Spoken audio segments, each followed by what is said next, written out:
शामी साहब देखें, एक बात प्रोग्राम में आपने की थी जब पेशावर हाई कोर्ट का फैसला आया था। हमने पूरा प्रोग्राम उसका वन लाइनर यही था कि ये पेशावर हाई कोर्ट के एक रुकनी बेंच के फैसले का इत्तलाक क्या पूरे पाकिस्तान पर होगा। तो जज साहब के अपने रिमार्क्स तो ये वाजे कर रहे हैं कि उस फैसले को पंजाब का इलेक्शन कमीशन कैसे तस्लीम कर सकता है। दुरुस्त है, हर एक की जुरिस्डिक्शन है।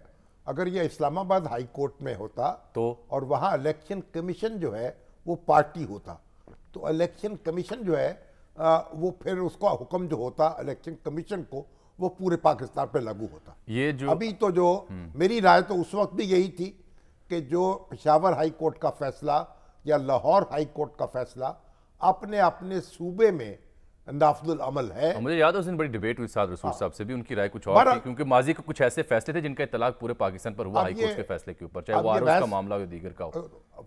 अब ये बहस ऐसी, वो तो अब फील्ड में है ही नहीं ना वो ऑर्डर। तो एक नुक्ता और आया जी, चूंकि जो आपकी तजवीज़ थी वो उस फैसले के बाद से लेके भी पीटीआई के हलकों में और दीगर सियासी, समाजी और कानूनी हलकों में संजीदगी से ज़ेर बहस आई। लोगों ने हवाला दिया कि ये शामी साहब की और उनकी अहमद बिलाल महबूब साहब की तजवीज़ थी।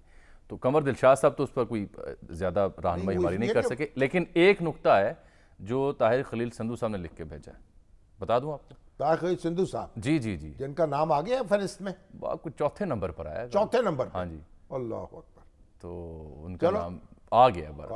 वो ये लिखते हैं, किस्तें होती हैं माइनॉरिटीज़ की, मैं 8-10 होती हैं, 8-10 के करीब तो होती हैं, चेक करना पड़ेगा मुझे। उसमें फिर अगर मेजॉरिटी आएगी ना तो फिर चौथे नंबर पे आएगा। हाँ जी, ऐसा ही है। ये कह रहे हैं कि जो नॉमिनेशन पेपर जो सबमिट किए ना पीटीआई कैंडिडेट्स ने, वो ऑलरेडी उन्होंने ओथ दिया है ईसीपी को, इलेक्शन कमीशन को, कि ये पीटीआई से इनकी ताल्लुक है, पीटीआई से वफादारी है, उसका ओथ इन्होंने दिया हुआ है जब ये देते हैं। तो अगर ये अब इलेक्शन कलम दवाद पर लड़ना चाहेंगे तो वो ये नहीं लड़ सकते, क्योंकि ओथ जो दिया था वो पीटीआई के साथ दिया था, उसी की बुनियाद पर अप्लाई किया था। देखिए वो, क्योंकि अगर वो पीटीआई जो है उसका सिंबल उनको नहीं मिल सकता और वो आज़ाद हो गए हैं, तो उनको किसी दूसरी जमात में शामिल होने का मौका मिलना चाहिए। अब देखिए कि इस पर फिर पीटीआई फिर अदालत में जाएगा, मामला अदालत में जाएगी। ये भी एक तकनीकी नुक्ता है। अब देखिए कि बैरिस्टर गौहर कह क्या रहे थे कि इस मामले के ऊपर वो क्या करने जा रहे हैं। असल में जो पीटीआई के वकला हैं, क्योंकि चेयरमैन साहब भी वकील है ना, बैरिस्टर गौहर साहब, हाँ, वो जो बात अदालत के अंदर कहने की है वो पब्लिक में कहते हैं। ठीक, जो पब्लिक में कहने की है वो अदालत में कहते हैं। वो आज की समातों में भी वहां तैयारी नहीं करते, एक हड़बोंग मचाया हुआ है। अब ये सारी बातें आप मुकदमा अदालत में जाके लड़िए।